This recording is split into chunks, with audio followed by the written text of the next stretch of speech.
My brother looked me straight in the eye and said four words that cracked my entire world open.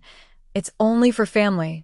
That's how I found out I wasn't invited to my own parents' anniversary party. 7 days later, those same people, my parents, my brother, the ones who erased me, were blowing up my phone, voices shaking, begging me to come home and fix the disaster they'd created without me.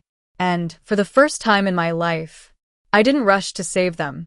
Intro CTA, 20 seconds. If you've ever been underestimated, overlooked, or treated like you were optional, hit that like button. Subscribe for more stories where justice doesn't just arrive, it boomerangs. And tell me in the comments where you're watching from, because this story about family, betrayal, and revenge has traveled farther than my family ever expected. My name is Anna Dawson. I'm 29 years old. And until last week, I believed that my family, was something you fought for, bent for, sacrificed for. Even when it hurt. But that illusion snapped like a fraying rope the second my brother said those words. Mom and Dad want something simple. No drama. Just family. Drama. That one hit harder than being excluded. As if I was the source of every raised voice, every tense moment, every financial scramble. Not the same family who'd relied on me, expected me, to be their shock absorber for nearly a decade. I didn't cry, didn't argue, didn't beg for a seat at a table I'd earned 1,000 times. Instead, I opened my laptop, typed last-minute solo trip, and booked the first flight to Miami. If they wanted a peaceful, family-only celebration, they could have it. I'd celebrate something else, finally choosing myself. By the time my plane touched down, the first sting of rejection had cooled into something sharper, cleaner, like antiseptic on a wound that had been festering for years. I dropped my suitcase on the hotel bed and walked straight to the ocean like my feet knew where to go before my mind caught up. When the waves reached my ankles, cold and honest, the memories hit me like pages flipping in a book I never got to write. Age 22. Hands shaking as I opened that email from a New York design firm. We're thrilled to offer you an internship. The kind of opportunity that could change someone's entire life. That same night, my mom told me, eyes shaking, that my brother was drowning in tuition. My dad added that it could ruin everything he'd worked for. No one said, "What about your dream, Anna?" No one asked what I wanted. They just looked at me with that heavy expectation. And stupidly, I stepped up. Like always. "I can defer," I'd said. "It's okay." I traded my dream for his. A deal none of them even acknowledged. And that was just one memory. There were dozens more. Midnight sewing sessions to fix my mom's charity gala dress. Buying decorations for parties they'd swear they organized. Working miserable temp jobs to cover unexpected bills. Missing birthdays, dates, entire seasons of my life because someone needed something from me. Urgently, helpful, reliable, mature. Words that sound like compliments until you realize they're labels slapped onto the person expected to carry everyone else. Standing there in the Miami surf, I let a dangerous thought surface for the first time. Did I help because I cared, or because they trained me to feel responsible for everyone's comfort but my own? Another wave hit. Higher. Colder. And I saw their anniversary party clearly, my empty seat. My name glossed over. My absence repackaged into a polite lie. A family portrait missing the daughter who held everything together. And for the first time, I felt anger that wasn't messy or explosive. It was clean. Sharp. Focused. If they could cut me out so easily for the sake of avoiding drama, then maybe I'd never been a daughter to them, just a convenient support beam. A spare part. So I made myself a promise. No checking for updates. No reaching out. No chasing people who didn't chase me. And for the first couple of days, I wandered Miami like a tourist in my own life. Coffee shops, murals, sun-warmed sidewalks. And for the first time in years, my sketchbook was open, not abandoned. Then I met Sarah. She was a digital nomad with chipped nail polish and a camera that looked heavier than she was.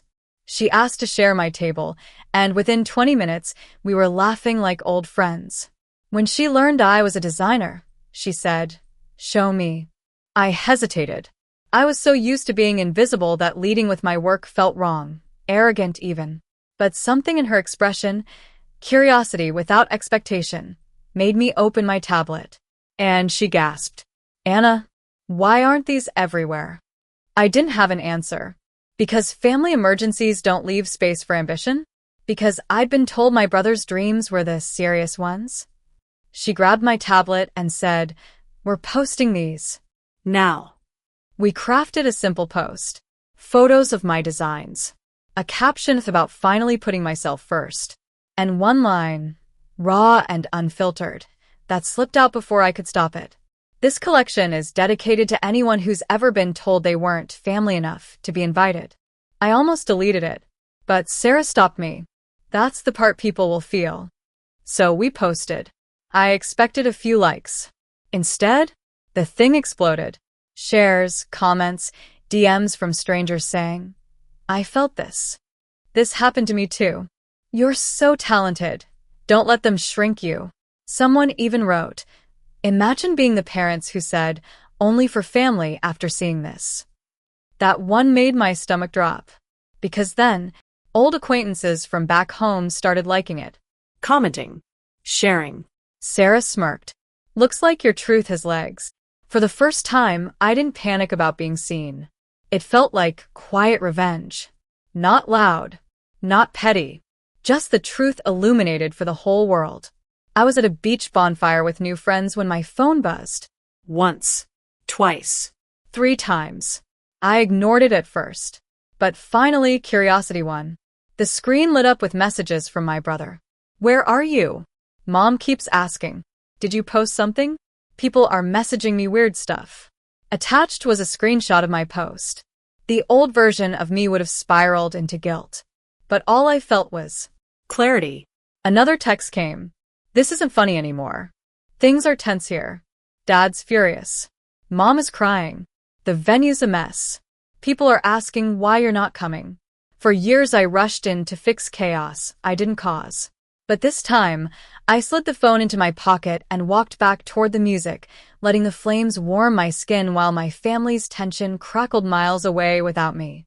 Let them feel it. Let them answer the questions. This time, the mess was theirs. The next morning, my phone was flooded with notifications. People I hadn't spoken to in years were messaging. "I always wondered why you weren't in family photos." "Your parents did what?" My post had grown legs and teeth. Then the family group chat, one I'd left weeks ago, pulled me back in. A cousin added me. Pictures from the party started rolling in. Decorations. Tables. String lights. Everything looked perfect until I saw the candid shots. My mother crying at the table, makeup smudging. My father leaning in, angry, jaw clenched. Guests whispering. Some facing away. Then a comment. "Hard to celebrate family when one of them is missing." Then another. "Why would they exclude their daughter like that?" A link appeared, a Facebook thread where strangers were defending me and questioning them. I didn't write a word. Truth was doing the work for me. I typed one message into the family chat. "Happy nights don't require someone to be erased first." Then I turned my phone off. I was sketching in a cafe when my phone rang again. A call from my parents' house. The old me would have let panic pull me under. The new me pressed accept with a steady hand. "Anna?" My mother's voice was thin, trembling. Then my father cut in. "We need to talk." I sighed. "If this is about your image." "It's not just that," he snapped, panic edging his words. "Your brother lost a client. Your mother's board is reconsidering her position. People keep asking questions." "Oh." So now consequences mattered. "Welcome," I said quietly, "to what it feels like when people judge you for a story you tried to hide." My mom began crying. "We just wanted a calm evening. We handled it badly. But this is too much."